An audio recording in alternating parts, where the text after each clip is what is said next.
Maisha kad chapa okone jok mani kodgi pod biro medo tiyo kodgi kapok giyudo pande mamoko. Bende wacho ni kwan mag mwandu ma en godo Ramogi na $1,644,000 kowuok $544,000 mane en godo motelo ne welo mare kaka jatend migao migao mar arita kuom thuolo mokwongo. Ajal machielo ma bende oseda dhoge makoro thuolo mar da dhoge rumo mana machiegni ni Ramogi en Debra Barasa ma bende chanowal ne migao mar weche mag thieth. Parni ma en migao mane omaki kod Susan Nahumicha mano kwido thuolo mar duogo bang' jatend piny wuoyo buch jotend migepe duto kendo chako walo ka ochugo sirikal manyien ahinya kokalo kombe mag tend migepe. Debra oyango moko kuom okenge modwani mondo mi otigo ahinya noketo maino mare wacho ni obiro somo paro e kidienje mopogore opogore mag neno kaka inyalo ta kendo rieyo sekta mar weche mag thieth mosebedo ka kelo tungni ka kod kacha. Thuolo mokalo chien nyaka ne jatend piny William Ruto donje telo e bwo telo mar manen jatend migao Susan Nahumicha nitiere ng'anyo manotimore, ng'anyo koting'o mar lakteche, ng'anyo moting'o mar nurses kaachiel kod apisa mochung' ne kuonde mag thieth miluongo ni clinical officers kaachiel kod jothieth mamoko kod jochiw thieth mamoko bende Ramogi. Gin ng'anyo manokelo ng'ur ma ka kod kacha kendo bende gin mago ma jatend migao masani koro no puodhi mapod no walne migao no Ramogi makoro rito puotho mare bang' dadhoge kod od bura.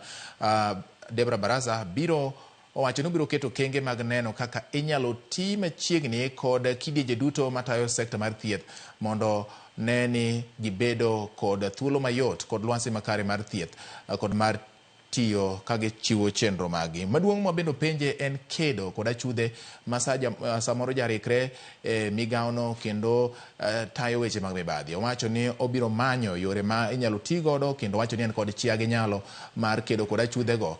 Gin achudhe ma bende iwacho ni osebedo ka thiro sekta mar thieth e pacho ka wacho ni obiro manyo yo mar thiedho weche mag mibadhi. To wacho bende ni obiro tiyo kod bede migepe mamoko mag sirikal ma chiko miyo thuolo mar timo nonro kendo kedo kod mibadhi. Ramogi joma moko ma bende koro ibiro dadhogi oting'o Julius Ogamba manowal ne migao mar somo ma bende ibiro dadhoge bang' ka giwuok e yweyo kaachiel kod jotelo mamoko kama oting'o Alice Wahome. Ramogi ma bende gin achiel kuom jotelo manowal ne migao jatend migao mar bedo atend migao mag weche mag pacho ka kaachiel kod bende Ramogi Soipan Tuya mancho nogole migao mar weche mag alwora kendo chwal nyaka e migao mar weche mag jolweny bende achiel kuom jogo ma nyocha ne jatend piny owalo mondo midadhogi kendo jood bura biro bedo kod ting' mar ng'eyo ka bende romo e bede migao no mane otelo no ma kod Aden Duale. Kawachako weche ma bende osetimore Ramogi en ni jatend migao mogwel ne migao mar arita Kithure Kindiki ochikore gi chien ewi timbe obila e kinde ma ging'anyo kata gigayo ng'anyo ka okoni bad migao mar obila en bad migao mochung' kar kende kotenegi kod ogai margi kendo kaka jatend migao ne ok onyal donjore e tije obila achiel kachiel koloso e kinde ma od bura ne dayo dhoge ne migao no. Kindiki okoni obila mane otiyo kod magina kuom jopiny owinjo oting' kata okawo duoko mar duoko penjo ma kamago kopako obila kuom keto kenge mag rito mwandu mag jopiny e kinde mang'anyo kaachiel kod mwandu mag piny owacho. Bende Kindiki olero ni gigeto loso chike mabiro neno ni oganda ok owito ngimagi kendo mwandu bende ok okethi e kinde ng'anyo ka bende chikego koni biro neno ni obila otiyo kaluwore kod dwaro mar chik. Kindiki en achiel kuom jotend migepe 5 ma idayo dhogi kawuono e od bura. Happened in the last 2 months in this country, the demonstrations and the kind of things that happened, in my view, you look like somebody was lost. Your presence was not being felt. Your omnipresence was not being felt, if I may say so, because you could see abductions were happening, human rights abuses were happening, but the minister's voice was not being heard in that situation. What do you think, what makes you think that you can serve again in the same docket? But the next question is that you have also seen widely, you have been widely accused the last 2 months or the last 1 year that you've presided over human rights abuses from time you have been appointed CS till last month. Particularly what happened, for example, on 25th of July 2024 and also during the Azimio demonstrations last year. More than 75 Kenyans lost their lives. And last month also, more than 50 Kenyans lost their lives. So there's a feeling that the National Police response to protest is stuck in the old way of doing things. So the question is, To what extent do you think ministerial responsibility for the brutality meted on Kenyans by security organs? During my time in office, the policy of the Kenya Kwanza administration on policing, which includes zero tolerance on extrajudicial killings, zero tolerance on abuse of human rights, and restraints in the use of force. Limited only, the use of force being limited only to cases contemplated in the Constitution and the National Police Service Act and the schedule thereto in the defense of life of the officer or the life of the people of Kenya. Therefore, it is unfortunate that during a recent protest, we witnessed the death of 42 Kenyans. We also had injuries, 486 civilians and 385 police officers were injured. We had about 1,387 arrests. We had 54 police cars destroyed and 110 motor vehicles belonging to the people of Kenya also destroyed in those protests. Therefore, I want to submit as follows: that the operational responsibility of policing lies with the command of the National Police Service. It is my estimation that on a broader scale of things, generally, the police tried their best to protect the country against mobs of criminals, arsonists, and other dangerous people, including those who visited Parliament and wanted to kill parliamentarians and other people. The police did their best. And in the event, as it is possible, that any officer went beyond what is allowed in terms of the use of force, it is now the work of the Independent Police Oversight Authority and other accountability agencies to help the country to bring to closure the issue of justice for excess use of force. Jatend migao mogwel ne migao mar arita Kithure Kindiki bendo yango ni joma ni kod opande manyien mag maisha card kata maisha namba biro tiyo kodgi nyaka chop giyudo opande machielo. Magi owacho e kinde madonyo cha ne ong'ado ni opande go ok oluwore kod chik kendo golo chik mondo ochung goyo chapa maisha card matiyo mana kuom higni 10. Kindiki kata kamano odok ne okang' ma piny owacho oketo e kinde ma opande go tiye, kolero ni ma en kaluwore kod lokruok e weche mag lony manyasani manyalo dwaro mondo med gundho gik moko nonro ma oketi e opande go. You introduce a 10-year ID. Just take into account that an ID in this country is everything. You can't enter a supermarket. You can't open a bank account. The old and PWDs cannot access social safety net funds without an ID. Now, if you are going to have that ID last for 10 years, then you must put in place a seamless renewal process so that people don't suffer because of failure to renew an ID card. And you, as if you are approved to go back to office, I would want to see that you draft regulations that will guide and manage renewal of IDs and bring to Parliament for approval. I agree with your recommendation and guidance that we should consider seamless transition from after the 10 years to avoid creating a crisis. I believe it will be possible because we had a similar situation with passports when we went into e-passports.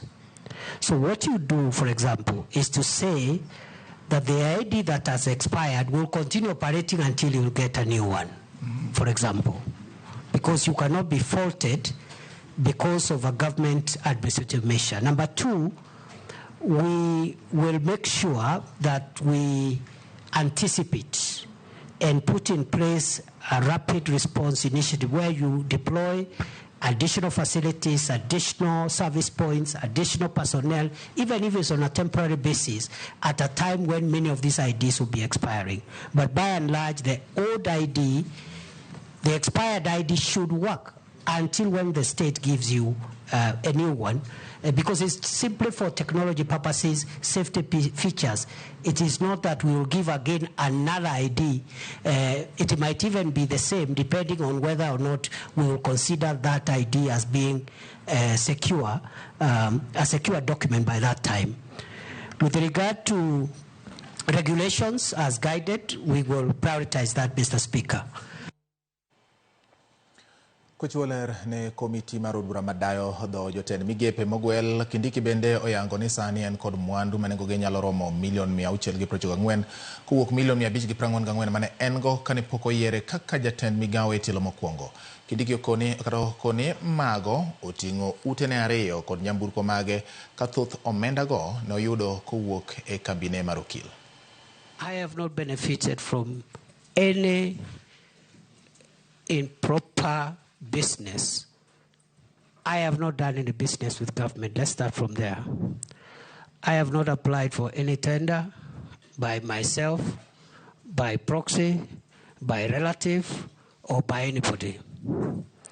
Mr. Speaker, before I was appointed, my wealth was at $544 million.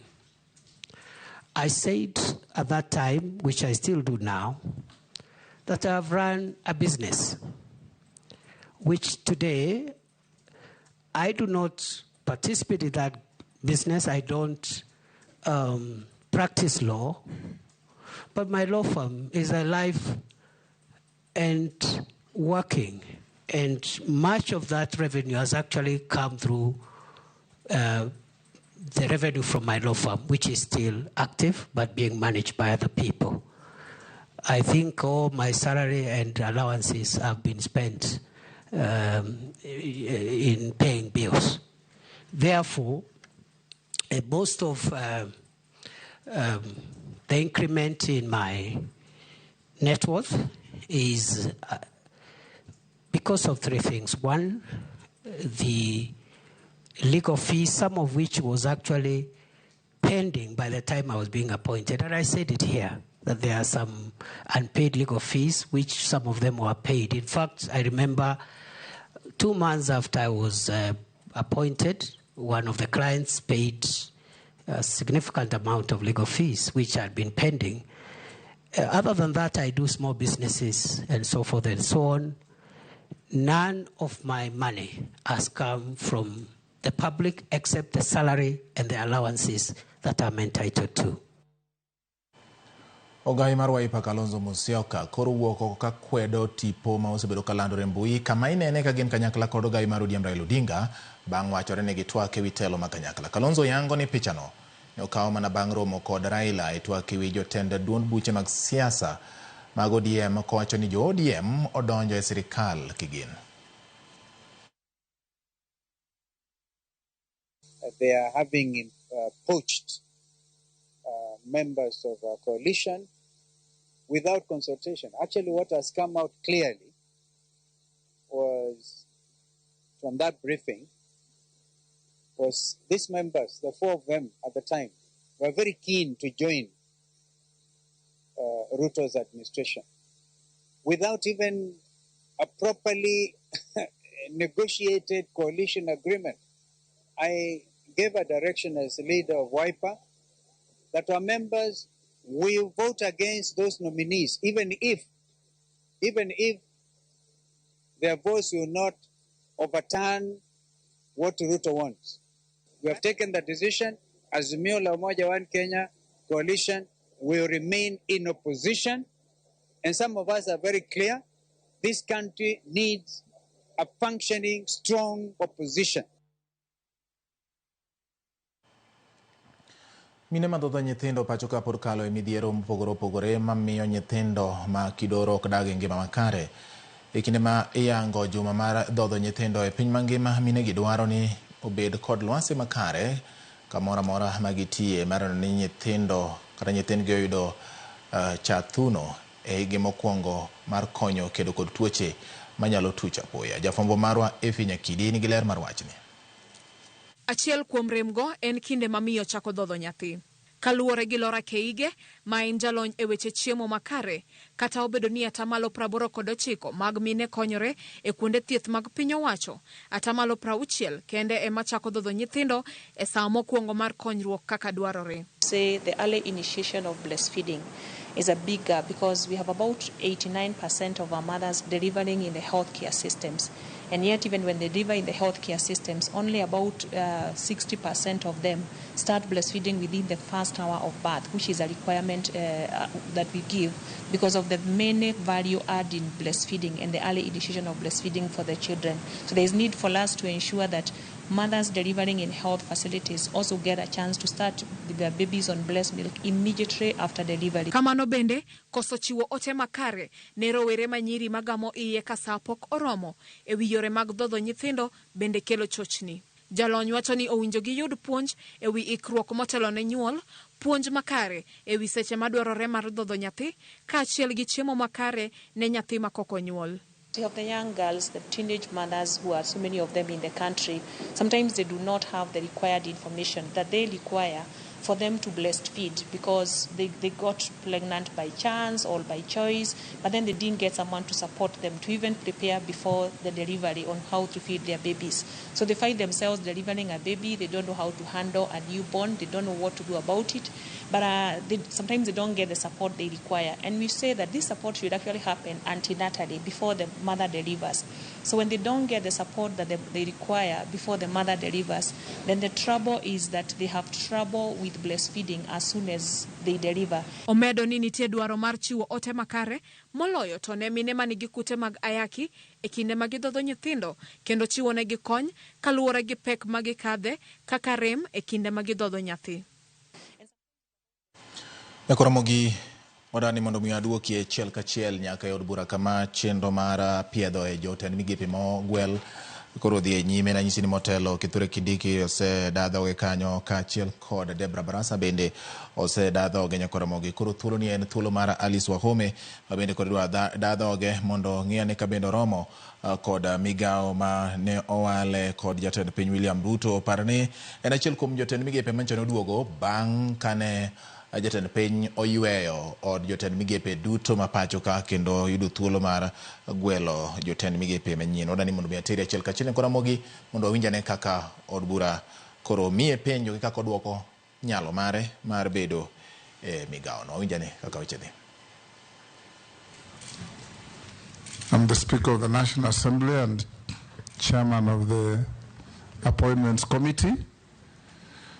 On my right is the Honorable Gladys Boss, Deputy Speaker. Sarah Kyoko is our Deputy Clerk. I will invite all members to introduce themselves, starting with Naisula.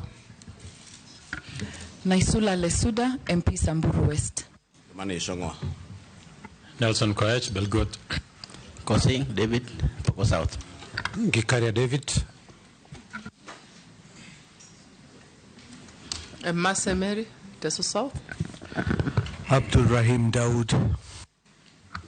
Ferdinand Kevin Wanyonyi, mjumbe wa kwanza Trans Nzoia County. George Gitonga Murugara, MP Tharaka, Tharaka Nithi County. Owen Baya, MP Kilifi North. Robert Mbui Kadhiani. Stephen Mule. Didoraso Saku. Abdi Shurie Balambala. Mishimboko Likoni. Rehab Mukami Washira, Nyeri County. Lastly, Caleb Amisi Saboti. Welcome, Honorable Alice Wahome. This is a distinction for you to be vetted twice by the same committee within the same political term.